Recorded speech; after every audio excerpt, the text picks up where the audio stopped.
असदुद्दीन ओवैसी ने मुसलमान नौजवानों से मुखातिब होकर कहा कि वो सारी बुरी आदतों को छोड़ के इस्लाम में दाखिल हो जाएं, क्योंकि उनको आने वाले हिंदुस्तान का और इस्लाम का मुस्तकबिल संभालना है।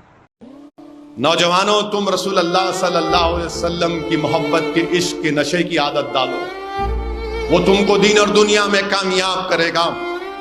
वरना अगर तुम यही चरस गांजा, ये टैबलेट खाकर, गुटके में गांजा मिलाकर तुम अपनी जिंदगी को बर्बाद करोगे, तो याद रखो, आज तुम्हारी बेटियों से कहा जा रहा हिजाब मत पहनो। तुम्हारी मस्जिदों में घुसकर ईशा की नमाज में, गुरुग्राम में खलल अंदाजी की जा रही। तुमको रोड पर लाकर गुजरात में लठों से मारा जा रहा है। दुनिया को बिठाकर तुम्हारे तमाशा दिखाकर मारा जा रहा है। नौजवानों, तुम भारत की और मुसलमानों के मुस्तकबिल हो। तुम रसूल अल्लाह सल्लल्लाहु अलैहि वसल्लम के गुलामी के तौर को अपने गलों में डालो।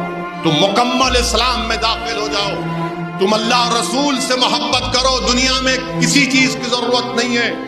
खूब दुरूद और सलाम पढ़ो। यूपी के सुल्तानपुर के अंदर मुसलमानों पर लगातार हो रहा है जुल्म। वहां की पुलिस आरएसएस से मिलकर लगातार कर रही है मुसलमानों के घरों पर हमला। मुसलमानों को मारा गया, पीटा गया और उनके घरों को भी जलाया गया। और कुछ खबर ऐसी आ रही है कि वहां उनकी औरतों के साथ भी ज़बरदस्ती की गई। मार भी रहे हैं, सामान भी लेके जा रहे हैं, पब्लिक भी है उनके साथ, जो हिंदू हैं और पुलिस, वो सब जो घुस रहे हैं, उन औरतों को मार रहे हैं, उनका जेवर ले जा रहे हैं, बच्चों को मार रहे हैं और उनका कपड़ा तलक भी फाड़ डाल रहे हैं। एक्स होम मिनिस्टर ने कहा कि सिर्फ कुरान में जिहाद के बारे में नहीं लिखा, बल्कि महाभारत के एक हिस्से में भी कृष्ण ने अर्जुन को जिहाद के बारे में समझाया है। आइए सुनते हैं पूरी बात। यहां पर कहा जाता है कि इस्लाम धर्म के अंदर जिहाद की बहुत चर्चा हुई है। अब ये जो सब कुछ पार्लियामेंट में हम काम कर रहे हैं, वो जिहाद को लेकर काम नहीं कर रहे हैं, हम विचार को लेकर काम कर रहे हैं।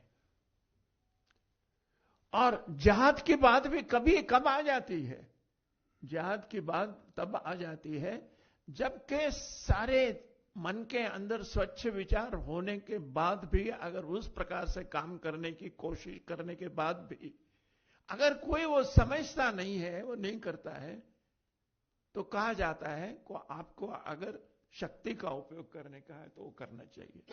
और वो सिर्फ कुरान शरीफ के अंदर नहीं है, वो महाभारत के अंदर जो गीता का जो भाग है, उसके अंदर भी श्री कृष्ण की अर्जुन को भी जिहाद की बात ही कहते हैं।